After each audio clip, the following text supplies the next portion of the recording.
Good morning, Anna.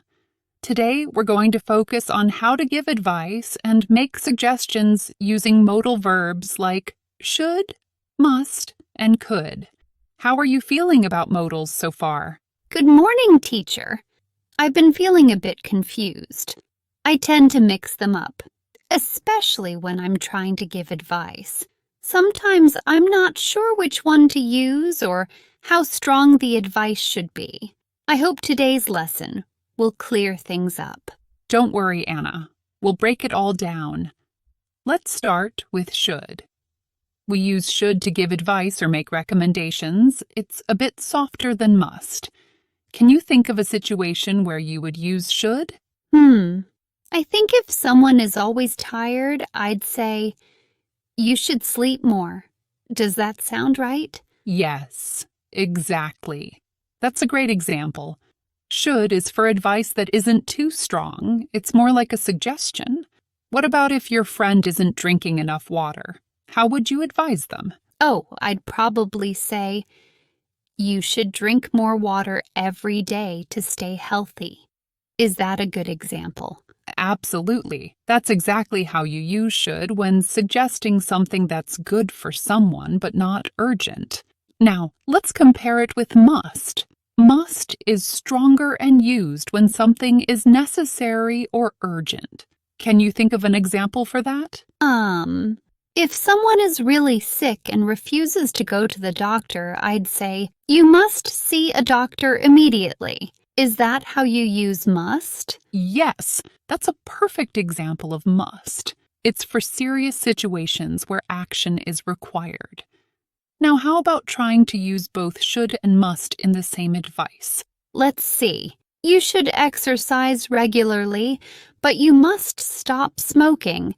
Does that sound okay? That's excellent. You've got it. Now, let's move on to could. Could is softer and is used for suggestions or possibilities. For example, you could try eating more vegetables. Can you give me another example using could? Sure. You could start going for walks in the morning, or you could try swimming to stay fit. How does that sound? That sounds perfect. You're offering different possibilities, which is exactly how we use could. Now, sometimes people confuse could and should. Can you explain when to use each one? I think should is for advice that feels more important, and could is when we're offering options, like it's not as strong. Is that right? Exactly.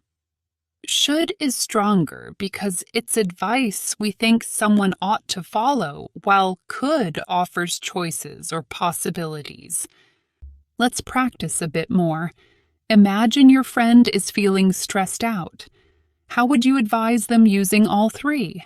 Should, must, and could. Okay, let me try.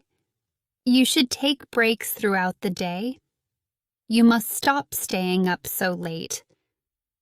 And you could try yoga or meditation to relax. How did I do? You did great. You used all three modals perfectly. Now, let's talk about asking for advice. When we ask for advice, we use should or could. Can you try asking me for advice using should?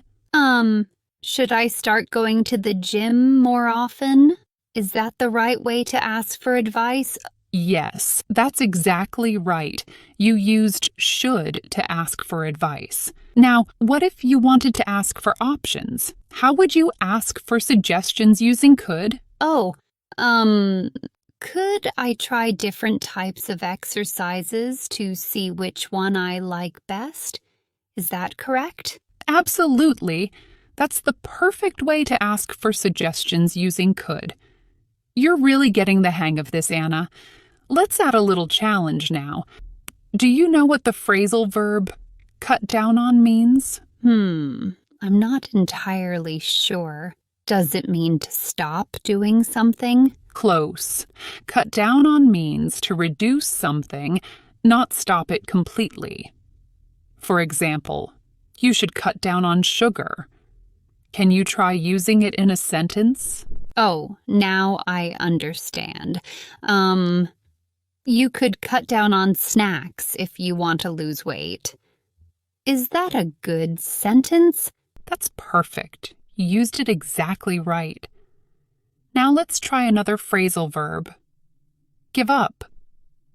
Do you know what give up means? Yes, I'm sure this one means to stop doing something entirely, like quit for good. Is that right?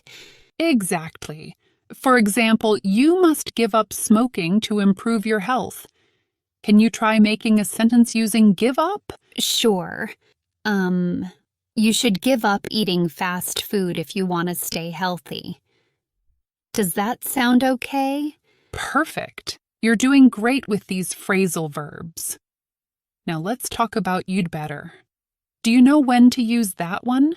I've heard it before, but I don't really know how it's different from must or should. Great question. You'd better is like a warning. It's stronger than should, but softer than must. For example, you'd better finish your homework, or you'll get in trouble. Can you try making a sentence with it? Oh, you'd better leave early or you'll miss the bus. Is that right? Exactly. You'd better is perfect when there's a consequence if someone doesn't follow the advice. Now let's have some fun with this. What advice would you give to a friend who drinks too much coffee? Use should, must, and could. Okay, I'd say you should cut down on coffee. You must stop drinking 6 cups a day, and you could try switching to tea instead. That's brilliant. Now let's make things even more interesting. Imagine your friend doesn't know which one to start with, cutting down on coffee or switching to tea. How would you help them decide? I think I'd say you could start by cutting down on coffee. Then you could try switching to tea once you're comfortable with less caffeine. Is that a good way to give advice? Yes, that's a great way to combine advice with suggestions. You're really getting the hang of how to balance should, must, and could. What if your friend doesn't want to change their habit? What advice would you give using you'd better? I'd say you'd better cut down on coffee or you'll have trouble sleeping every night. Does that sound okay? Exactly. And you see how you'd better adds a sense of urgency? Let's try one more challenge.